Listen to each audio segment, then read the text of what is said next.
Kira, so I'm going to be responding to your response of Jennifer's second set of questions. So the question you answered was, upon talking about the religious rituals that Islam people perform, what were your initial reactions to their dedication? So, um, as you noted, you're not very religious, and you don't believe in a god or the god. I'm not sure which one you were referring to. And you couldn't see yourself carrying out the tasks associated with believing. And I have to say, I agree. Not that I don't believe in anything, I'm just not sure what I would call it. And I think that having my own like little modge podge of beliefs that I'd like to honor is enough for me. But when we start to look deeper into the rituals of Islam and the Muslim people perform, it gets a little bit difficult to see myself doing that, I suppose. Maybe it's because I wasn't brought up that way. Maybe if that was always my life, I wouldn't feel like that. But you mentioned praying the 5 times a day and praying in the direction towards the Mecca. Um, and that seems not like I don't want to.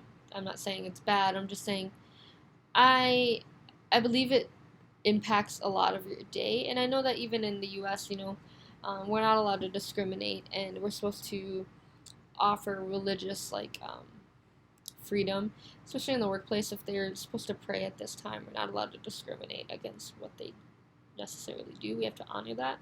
Um, but I feel like it's kind of hard to time. I'm barely on time for the things that I need to be on time for. Um, and with working all day, I'm just not sure when I would find the time for it, especially for something that I can't see immediate gratification for. And maybe that's because I don't do it and I don't know the immediate gratification associated with it. But when it comes to the 5 testimonies of faith, um, there's fasting, praying, washing hands before prayers, going to the Mecca, and the fasting to me seems a little bit complicated because I know it's a form of like peaceful worship, because you're not really doing harm to anyone but yourself. But I guess you can eat at night, so you're not really harming yourself. But to me, like you said, I like food. You like food. It would be a little bit hard for me to adjust to, but you can see why they do it to respect their gods and do it in that way and feel like they're accomplishing something. I just think that uh, I'm not sure how that relates, but maybe I'd have to do a little bit more research. Um, so one thing I do agree with, or when I heard about it, I felt super, oh, that makes sense. Is the zakat, so alms giving, the part where you give 2.5% of income to the needy. I think that's really noble and actually kind of giving, because too often in this life, I feel like people get greedy and that they forget that they were once in a hard place and that the people who are now below them are worthless.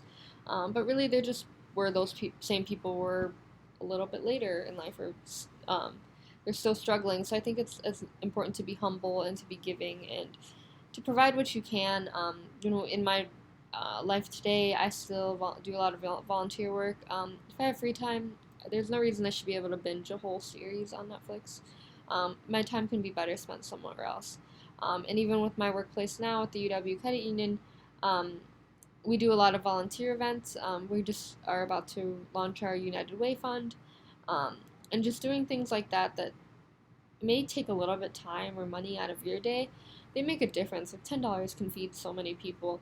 Um, so just sacrificing that for what you would have paid for, a latte at Starbucks, it doesn't really all that make that difference. So the rituals, some of them, although I couldn't understand because I haven't practiced them, or maybe because I don't share the same beliefs, but I think there is a lot to be appreciated about their faith and about their commitment. So I kind of share your enthusiasm a little.